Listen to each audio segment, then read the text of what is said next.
என் இனிய தமிழ் மக்களுக்கு என் முதற்கண் வணக்கம். என் குருநாதர் வேதாத்திரி மகரிஷியின் நல்ல ஆசையுடன் இன்று திருமந்திர மாலையில் இந்த பஞ்சாக்கரம் மந்திரத்தை பற்றி ஒரு சில பாடல்களை பார்க்கலாம்.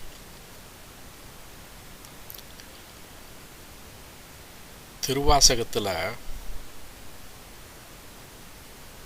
முதல்ல ஆரம்பிக்குது என்னன்னா, நமசிவாய வாழ்க, நாதன்தான் தாழ் வாழ்க. எல்லாத்துக்கும் தெரியும், இதை கேட்டிருப்பீங்க. திருமூலர் என்ன செய்கிறார்னா, இந்த நமசிவாய மந்திரத்தை பற்றி பல பாடல் பாடியிருக்கார். அதனுடைய உள்ளார்ந்த தத்துவத்தை ரொம்ப விளக்கியிருக்கார். 4ஆம் தந்தத்திலிருந்து கடைசியில் 9ஆம் தந்தத்திலே நிறைய சொல்கிறார். 4ஆம் தந்தத்தில் கொஞ்சம் ஒரு இன்ட்ரொடக்ஷன் மாதிரி சொல்கிறாரு. அப்புறம் 9ஆம் தந்திரத்தில் அதை பற்றி விரிவாக சொல்கிறார். அதாவது பஞ்சாக்கரம்னா 5 எழுத்துள்ள நமசிவாய என்ற மந்திரம். அதை எப்படியெல்லாம் பிரித்து நம்ம உடம்போட சம்பந்தப்படுத்துகிறாரு அப்படிங்கிறது தான் இவர் திருமூலர் சொன்னதில் சற்று வேறுபட்டு பார்க்க முடிகிறது. அதுவும் இல்லாமல் ஆழமாக அதை சொல்கிறார். அதாவது பஞ்சாக்கரம்னா அதை 3ஆக பிரிக்கிறார். தூள பஞ்சாக்கரம், அப்புறம் சூட்சும பஞ்சாக்கரம், அப்புறம் அதிசூட்சும பஞ்சாக்கரம். இதை ஒரு 3 தலைப்பில் தனிப்பட்ட முறையில் பாடுறார். இது 9ஆம் தந்தத்தில் வருது. அப்படி சொல்லும் பொழுது இந்த வேதங்கள் ஆகமங்கள் சொல்லப்படுகிற இந்த 51 அட்சரங்கள், அதாவது மந்திரங்கள் சொல்லுவோம். இந்த 51 மந்திரமும் நம்மளுடைய உடம்பில் இருக்கிற சக்கரத்தில் ஒரு குறிப்பிட்ட எண்ணிக்கையோடு அமைந்திருக்குது. அதாவது மூலாதாரத்தில் 4 அட்சரமும், சுவாதிஷ்டானத்தில் 6 அட்சரமும், இப்படியே போயிட்டு மொத்தம் 50 வரும். அந்த ஓம் என்ற பிரணவ மந்திரம் சேர்த்து 51 வரும்.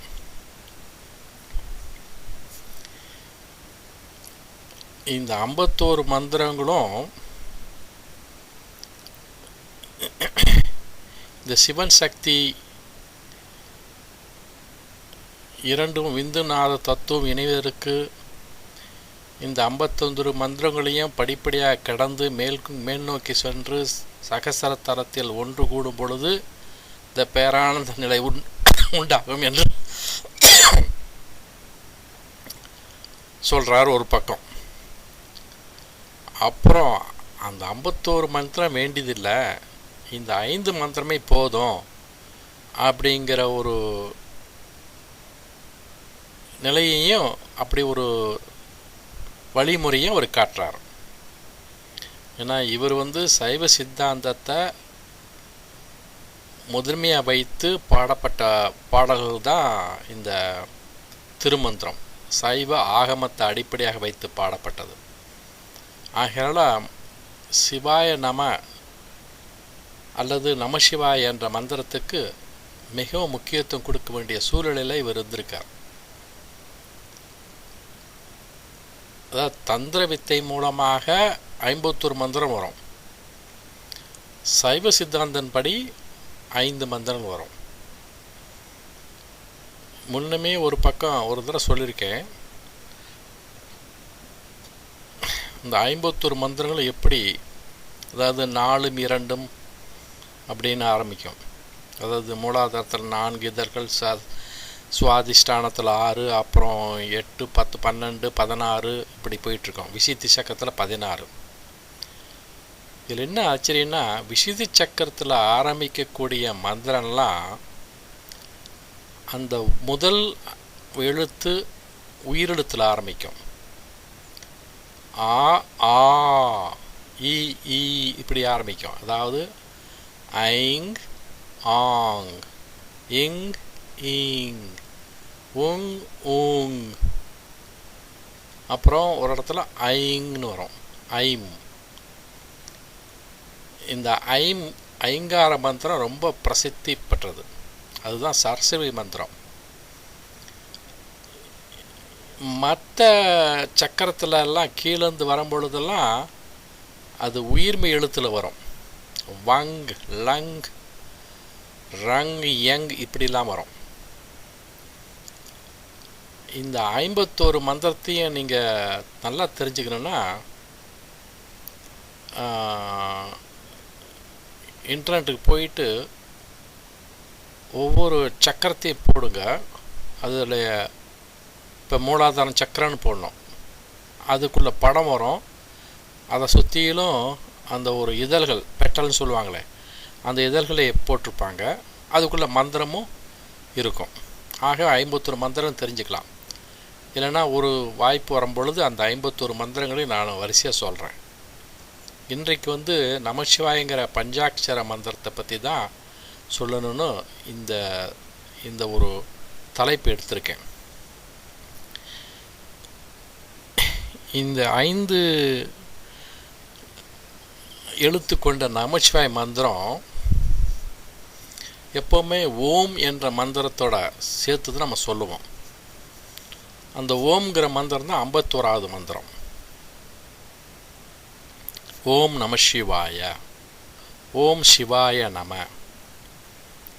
ஸோ இந்த அடிப்படையில் ஒரு பாடல் பாடியிருக்கார்.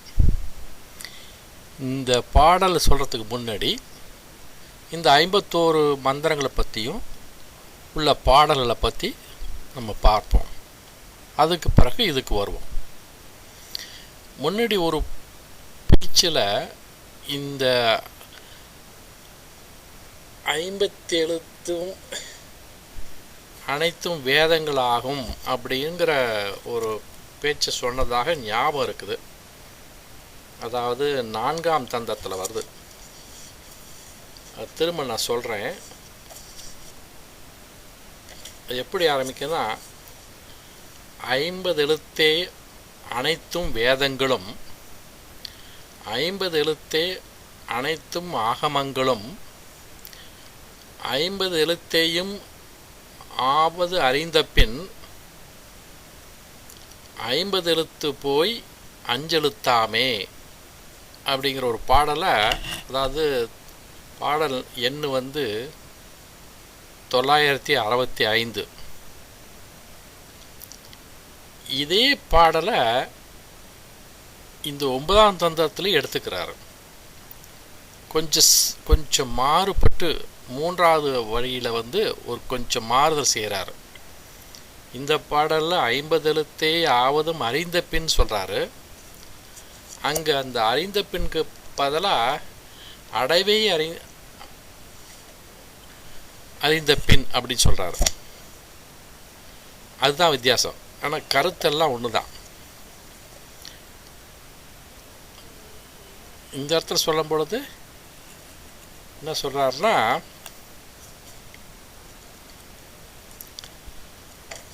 கொஞ்சம் மாற்றி சொல்கிறார், வேற ஒன்றும் இல்லை. அதாவது அடைவை அறிந்த பின், 50 எழுத்தின் அடைவை அறிந்த பின், அது ஒன்று தான் வித்தியாசம். ஏன்னா இந்த இடத்துல அதுக்கு அடுத்த பாடலுக்கு அது பொருந்தி வரும். அதுக்காக தான் இந்த பாடல் எண்ணிக்கை 2698.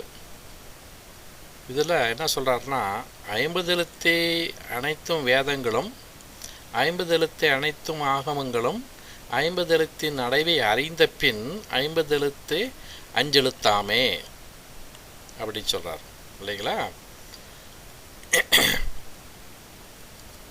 இப்போ இதை வந்து அதிகமாக நான் இதற்கு விளக்கம் கொடுக்கணுக்கு அவசியம் இல்லை இல்லையா. அதாவது இது என்னன்னா, திருமந்திரத்தில் வந்து திருமந்திரம் எப்படி அமைக்கப்பட்டிருக்குதுன்னா, சரியை, கிரியை, யோகம், ஞானம் என்ன இந்த அமைப்பில் தான் அமைக்கப்பட்டிருக்குது. இந்த சரியின்னு என்ன, கிரியை என்னங்கன்னு கொஞ்சம் சற்று விளக்கம் சொல்கிறேன். சரியை என்றால், நம்ம கோயிலுக்கு போய் கோயிலில் இறைவனுக்கு ஏதாவது ஒரு வகையில் தொண்டு செய்கிறது. இப்போது கோயிலில் சில பேர்த்துக்கு ஒரு பொறுப்பு கொடுத்துருப்பாங்க. அதாவது பூ பறிக்கிற வேலை ஒருத்தர் கொடுத்துருப்பாங்க. அவங்களுக்கு பூ பறித்து அங்கே அந்த கோயிலுக்குள்ளுக்குள்ளேயே கூட சில மரங்களை வச்சுருப்பாங்க அந்த காலத்தில். இப்போ கூட இருக்குன்னு நினைக்கிறேன். அந்த பூவெல்லாம் பறித்து அதை மாலையாக தொடுத்து இறைவனுக்கு சாத்தணும். அப்புறம் கோயில் மணி அடிக்கிறதுக்காக ஒருத்தரை அப்பாயின்ட் பண்ணியிருப்பாங்க. வேறு ஒரு வேலையும் இருக்காது. ஆக கோயிலில் இருந்து இறைவனுக்காக அந்த ஸ்தலத்துக்காக செய்யக்கூடிய பணிவிடைகளெல்லாம் சரியில் சேரும். என்ன, அதுக்கு அடுத்த படி கிரியை. கிரியைங்கிற பகுதிக்கு வரும்பொழுது அங்கே தான் நம்ம மந்திரம் சொல்லி இறைவனை வணங்குறதும், அந்த அர்ச்சனை செய்கிறது, இந்த இதிலெல்லாம் இறைவனை பற்றி பாடும் பொழுது அதை கேட்கறது, இறைவனை பற்றி பாடுறது, அதாவது மந்திரம் சொல்லியோ அல்லது தேவாரம் திருவாசம் சொல்லியோ பாடுறது, மனமுருக பாடுறது, இதெல்லாம் வந்து கிரியையில் வரும். அதுக்கு அடுத்தது யோகம். யோகங்கிறது முக்கியமாக இவர் தியானத்தை சொல்கிறார். அந்த தியானத்தில் ஈடுபட்டு தியானம் பண்ண பண்ண என்ன ஆகுனா, அது கடைசியில் ஞானத்துக்கு கொண்டு விடும். என்ன, அந்த ஞானம் வந்து அந்த விஞ்ஞானம் கிடையாது, அது வந்து பரஞானம். அதுபோல் இந்த அடிப்படையில் சரியை, கிரியை, யோகம் என்ற 4 யோகம், ஞானம் என்ற 4 அடிப்படையில் தான் இந்த திருமந்திரம் பாடப்பட்டிருக்கிறது. இப்போது இந்த கிரியை எப்போ கிரியையில் வந்து கிரியை செய்யும் பொழுது, கிரியையில் ஈடுபடும் பொழுது இந்த நமசிவாயங்கிற மந்திரத்தை சொல்லலாம். நல்லா கவனிங்க, நமசிவாய மந்திரத்தை கிரியையில் ஈடுபடும் போது சொல்லலாம். அது நமசிவாய மந்திரம் கிரியை சார்ந்தது. சிவாய நமம் கிரியை சார்ந்தது கிடையாது, அது யோகத்தை சார்ந்தது. நம்ம மனம் விட்டு வாய் விட்டு வெளியே சொல்லுவது நமசிவாய மந்திரம். ஆனால் சிவாய நமங்கிற மந்திரத்தை வெளிவிட்டு சொல்லக்கூடாது, வெளியே மற்றவங்களுக்கு கேட்குற மாதிரி சொல்லக்கூடாது. அது மனதிலேயே நினைத்து தியானம் பண்ணணும். அப்போ தியானம் வரும்பொழுது அது வந்து யோக நிலைக்கு வந்துடும், இந்த 3வது படிக்கு வந்துடும். அந்த 3வது நிலையிலிருந்து தியானம் பண்ணும் பொழுது அப்போ சிவாய நம என்ற மந்திரத்தை நினைத்து செய்யணும். அதே பஞ்சாட்சரம் தான், அது எப்படி மாற்றி செய்யறதுங்க தான் இங்கே சொல்கிறாரு. ஆக இதுக்குள்ள அந்த வலிமை என்னென்னா, சிவாய நம என்ற மந்திரத்தை வந்து மனதில் நினைத்து தியானம் பண்ணும் பொழுது 1000 மடங்கு பலன் அதிகம். எந்த மந்திரத்தையும் நீங்கள் வெளியே சொன்னீங்கன்னா பலன் கிடையாது, அதுக்கு கொஞ்சம்தான் பலன் உண்டு. ஆனால் அதே மந்திரத்தை மனதளவில் நினைத்து தியானம் பண்ண பொழுது அந்த வைப்ரேஷன், அதாவது பிரெயின், உடல் எல்லா இடத்துலையும், மூளை அதிர்வு, உடம்பு அதிர்வு, பல அங்கங்கள் எல்லா இடத்துலையும் அதிர்வு உண்டு பண்ணக்கூடிய அளவுக்கு இந்த மந்திரம் இருக்கும். எவ்வளவுக்கு சூட்சமான நடைமுறையில் நினைக்கிறோமோ அந்த அளவுக்கு அதுக்கு பலன் அதிகம். அதனால் தியானத்துக்கு சிவாய நம என்றும், கிரியை செய்யும் பொழுது நம சிவாய் என்ற மந்திரத்தை சொல்லலாம் அப்படிங்கிறத இவர் சொல்கிறார் பல இடத்துல. ஆச்சா. ஸோ அதனால இன்னொரு பாட்டில் இருக்குது, நமவென்னும் நாமத்தை நாவினால் கட்டி சிவவென்னும் நாமத்தை சிந்தையிலோ எண்ணி சிந்தையிலே ஏத்தி அப்படிம்பார். அது வெளிவிட்டு சொல்லக்கூடாது, மனதில் நினைக்கணும். அது எப்படி செய்யணும்னா, மூச்சு பயிர் செய்யும் பொழுது சிவாய என்ற அந்த 3 எழுத்து நினைக்கும் பொழுது மூச்சு இழுத்தும், நம என்று நினைக்கும் பொழுது மூச்சை வெளியே விட்டீங்கன்னா அது கரெக்டாக பொருந்தி வரும். நம்மளுடைய இயற்கையான அந்த சுவாபம் இருக்குதே, அதாவது சுவாசம் உள்ளுக்கும் வெளியும் போகும் பொழுது இது இயற்கையே எவ்வளோ நேரம் ஆகுது, அந்த நேரம் அந்த அந்த அந்த எவ்வளோ நேரம் ஆகுதோ சாதாரண நிலையில் மூச்சு பயிற்சி அதிகமாக பண்ணுங்கிற அவசியம் இல்லை. சாதாரணமான நிலையிலேயே நீங்கள் மூச்சு இழுக்கிறீங்கன்னு வச்சுங்களேன், அதில் கவனம் செலுத்தின்னு வச்சுங்களேன், அதுக்குள்ளே நேரம் இருக்குது பாருங்கள். அந்த நேரமும் அந்த சிவாய என்ற அந்த 3 எழுத்தை நினைக்கிறதுக்குள்ளே ஆகக்கூடிய நேரமும் அது கரெக்டாக பொருந்தி வரும். அதே போல் மூச்சை வெளியே விடும் பொழுதும் அந்த மூச்சோட நமங்கிற இதை நினச்சிங்கன்னு வச்சுங்க, அதுவும் சரியாக இருக்கும். ஆக என்ன ஆகும்னா, இந்த 2ஐயும் செஞ்ச போது சிவாய நம என்ற இந்த 2ஐயும் மாறி மாறி நீங்கள் நினச்சிக்கிட்டே இருந்தீங்கன்னு வச்சுங்க, மூச்சு இழுக்க வேண்டியது மூச்சை வெளிவிட வேண்டியது அப்படி செஞ்சுட்டு இருந்தீங்கன்னா அப்படியே கொஞ்சம் மனம் அடங்கும். அப்போ அடங்கி என்ன ஆகும்னா, சிவாய நம என்பது அப்படி சுருங்கி சிவா ஆகிடும். சிவாய நம என்பது சிவா ஆகிடும். கடைசியில் சீயில் நிற்க, கடைசியில் சீயும் போயிடும். கடைசியில் அமைதியான ஒரு சமாதி நிலைக்கு போயிடுவாங்க. அதாவது ஒரு ஏணி மாதிரி, ஒரு ஏணிப்படியில். அதனால தான் நம்ம ஊரில் கோயிலில் இந்த இதில் வெளி கோபுரத்தில் என்ன போட்டிருப்பாங்க தெரியுமா, கீழேருந்து மேலே பார்த்தீங்கன்னா கீழே சிவாய நமன்னு போட்டிருப்பாங்க. அப்புறம் இன்னும் கொஞ்சம் மேலே பண்ண மிடில், அதாவது கொஞ்சம் நடுப்பகுதியில் என்ன பண்ணுவாங்கன்னா அப்புறம் சிவாய அப்படின்னு போட்டிருப்பாங்க. கடைசியில் மேலே சிவாய அல்ல சிவ அப்படின்னு இருக்கும். இப்படி மேலே போக போக அந்த எண்ணிக்கை குறைஞ்சிட்டு வரும். என்ன அந்த எண்ணிக்கை அதுவும் கோபுரம் எப்படின்னா நேராக இருக்காது, ஒரு கூர்மையாக தான் மேலே போயிட்டுருக்கும். அது பாருங்கள், கீழே அகலமாக இருக்கும். அந்த அகலத்துக்கு 5 எழுத்து, இன்னும் கொஞ்சம் மேலே போனோன்னா 3 எழுத்து, அப்புறம் அது கொஞ்சம் போனோன்னா 2 எழுத்து, அப்புறம் மேலே உச்சி வந்தீங்கன்னா ஒன்லி கலசம்தான் இருக்கும். அந்த கலசம் வரும் பொழுது எல்லாம் மந்திரமாக அடங்கி போயிடும். அந்த கோயிலோட அமைப்பை பார்த்திங்கனாவே இந்த மந்திரத்தை சுருக்கக்கூடிய நிலை தான் வரும். எவ்வளோ பெரிய தத்துவத்தை மனதில் வைத்து அந்த காலத்தில் கோயிலுக்கிட்டு இருக்காங்க பாருங்களேன்.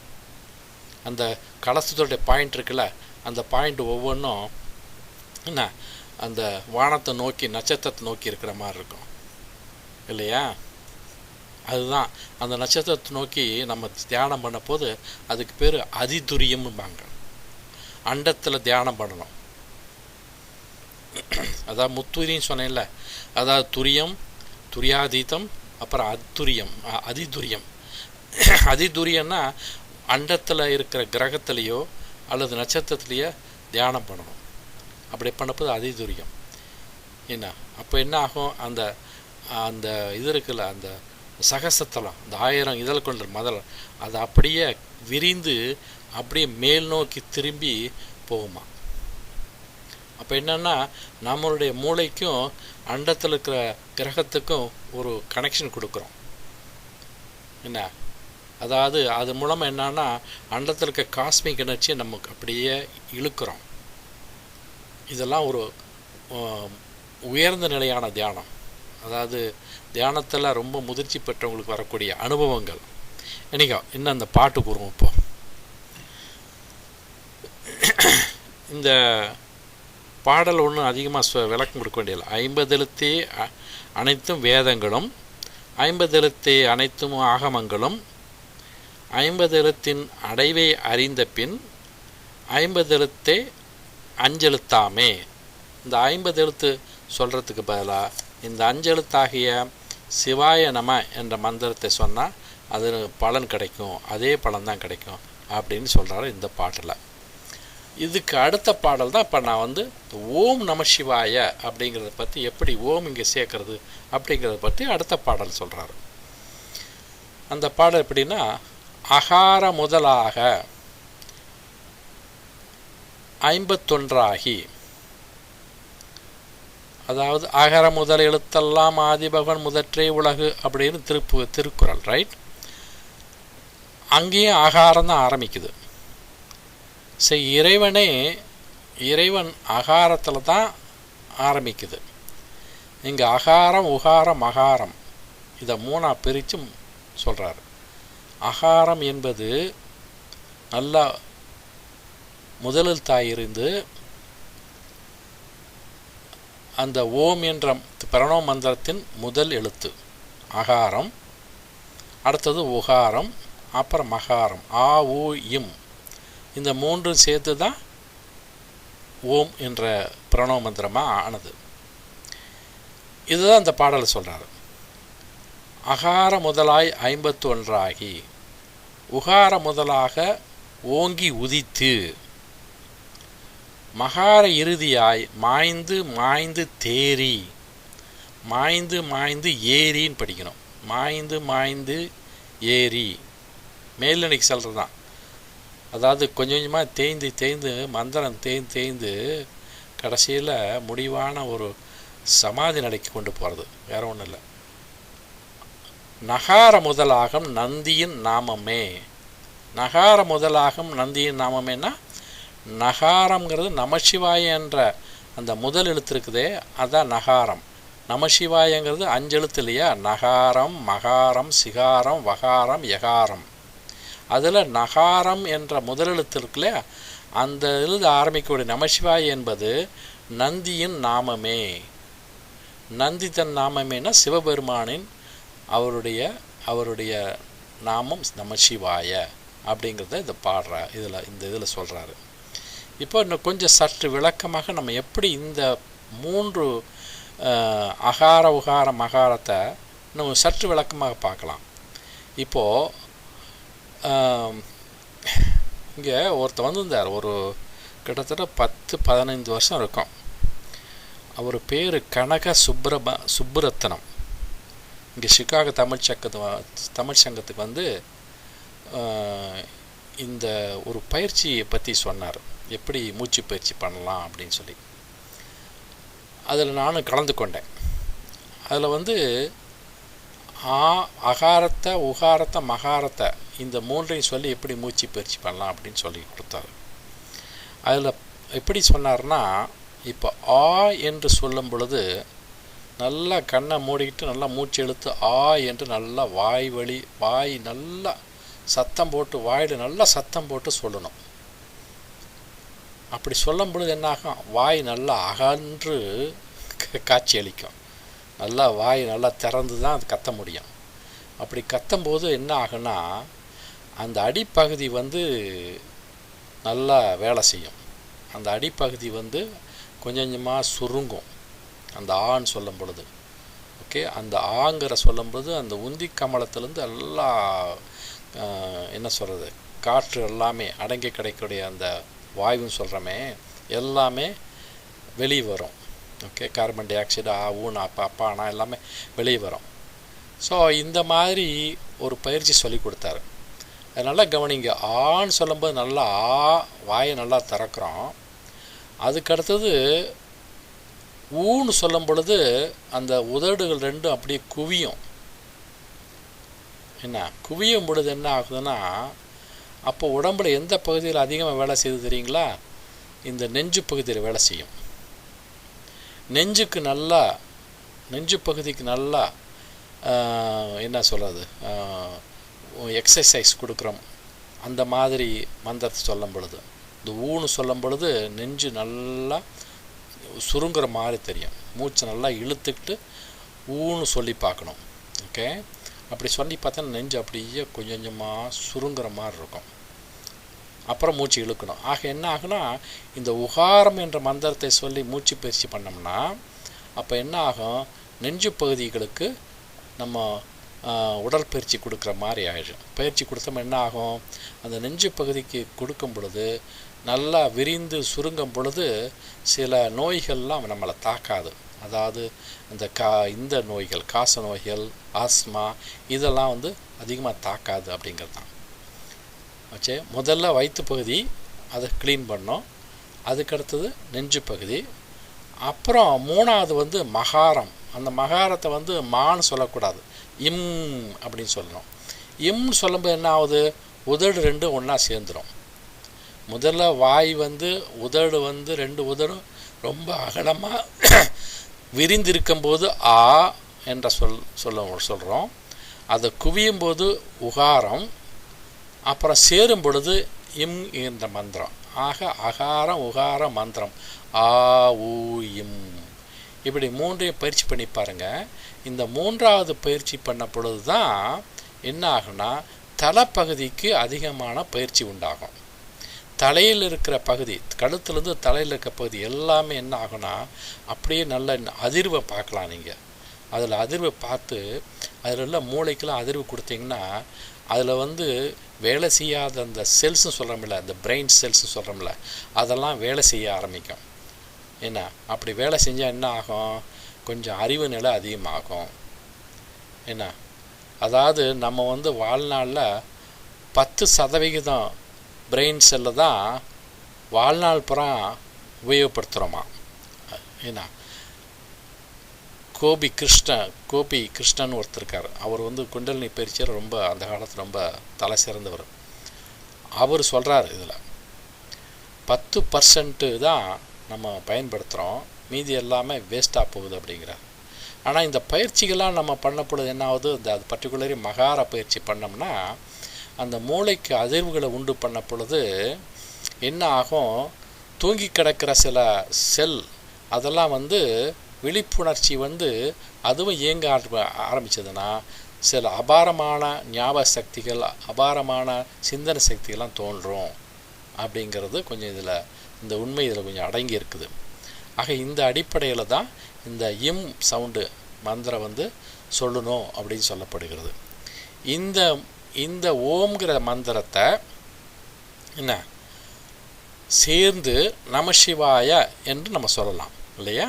அதனால் இந்த அகார உகார மந்திரத்தை நமசிவாய மந்திரத்தோட இணைத்து இந்த பாடலை முடிக்கிறார். அதாவது இன்னொருத்தர் சொல்கிறேன், அகார முதலாக 51 உகார முதலாக ஓங்கி உதித்து மகார இறுதியாய் மாய்ந்து தேறி மாய்ந்து ஏறி அல்லது மாய்ந்தேறி நகார முதலாகும் நந்திதன் நாமமே என்று முடிக்கிறார். என்ன ஸோ நமசிவாயங்கிற மந்திரத்தை பற்றி இந்த பாடலை சொல்கிறாரு. இது முதல் பகுதி, அதாவது தூள பஞ்சாக்கரம்.